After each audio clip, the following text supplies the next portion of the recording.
नमस्कार। आज हम बात करने वाले हैं हिंदू पौराणिक कथाओं के सबसे महान धनुर्धरों की।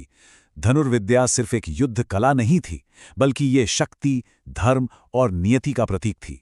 हम 10 महानतम धनुर्धरों की एक लिस्ट देखेंगे और यकीन मानिए, इसका जो अंत है वो शायद आपको चौंका देगा।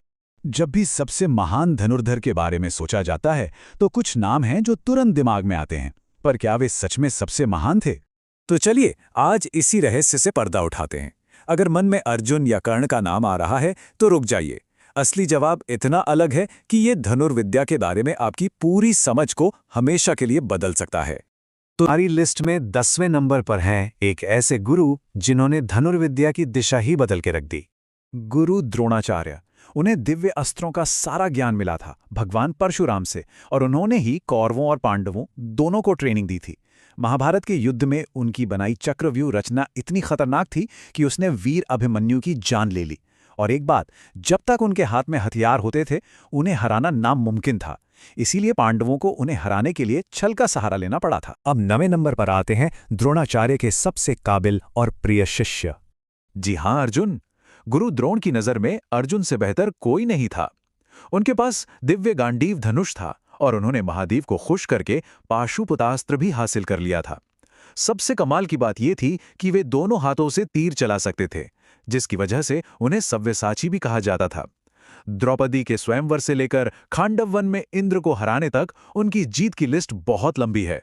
लिस्ट में 8वें नंबर पर हैं कुरु वंश के महाशक्तिशाली पितामह भीष्म पितामह, जिनके गुरु स्वयं भगवान परशुराम थे। उनकी शक्ति इतनी ज्यादा थी कि कुरुक्षेत्र के युद्ध में उनके बाणों के आगे कोई नहीं टिक पा रहा था।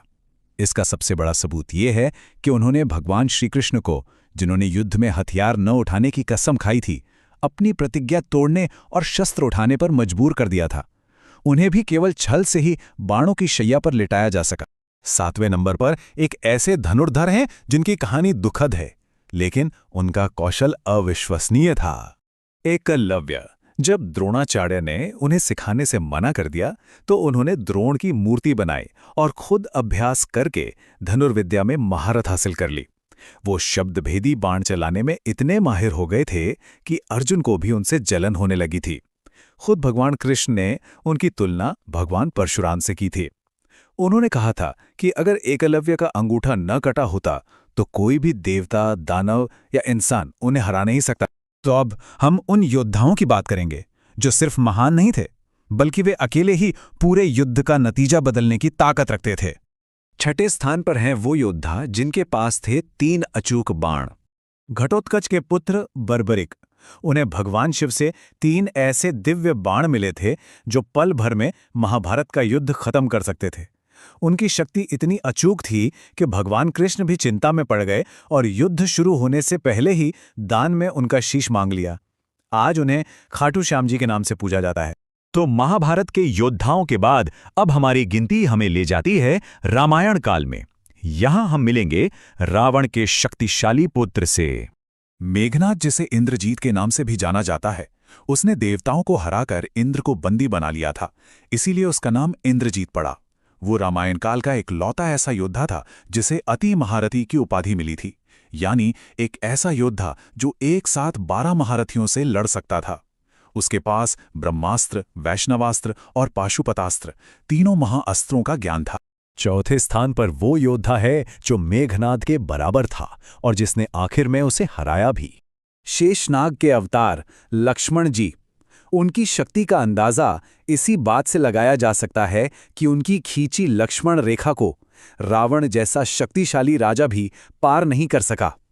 अजय इंद्रजीत का वध सिर्फ वही कर सकता था जिसने 14 सालों तक कठोर तपस्या की हो, और वो लक्ष्मण ही थे। चलिए अब हम टॉप 3 में पहुंच गए हैं। ये वो योद्धा हैं जो हिंदू महाकाव्यों में धनुर्विद्या के शिखर माने जाते हैं। तीसरे नंबर पर हैं महाभारत के वो ट्रैजिक हीरो जिनका नाम हमेशा अर्जुन के साथ लिया जाता है, सूर्यपुत्र कर्ण। उनके पास जन्म से ही दिव्य कवच और कुंडल थे जो उन्हें अजेय बनाते थे। उनका विजय धनुष अर्जुन के गांडीव से भी बेहतर माना जाता था। उनकी शक्ति का सबसे बड़ा सबूत ये है कि उन्होंने अर्जुन के उस रथ को अपने बाणों से पीछे ढकेल दिया था, जिस पर स्वयं भगवान कृष्ण और हनुमान जी विराजमान थे। और अब नंबर 2 पर आते हैं रामायण के नायक, मर्यादा पुरुषोत्तम भगवान श्री राम। उनकी शक्ति की कोई सीमा नहीं थी। उन्होंने शिव धनुष को ऐसे तोड़ दिया जैसे वो कोई खिलौना हो। जब समुद्र ने लंका जाने का रास्ता नहीं दिया तो उन्होंने अपने एक ही बाण से पूरे समुद्र को सुखा देने का संकल्प ले लिया था। इससे डरकर खुद समुद्र देव उनके सामने प्रकट हो गए। अब सवाल ये उठता है कि अगर भगवान विष्णु के अवतार श्री राम दूसरे स्थान पर हैं, तो फिर पहले स्थान पर कौन हो सकता है? सोचिए जरा। इसका जवाब किसी योद्धा के कौशल या उसके दिव्य हथियारों में नहीं, बल्कि धनुर्विद्या के असली स्रोत में ही छिपा है। तो सर्वकालिक सर्वश्रेष्ठ धनुर्धर है देवों के देव महादेव।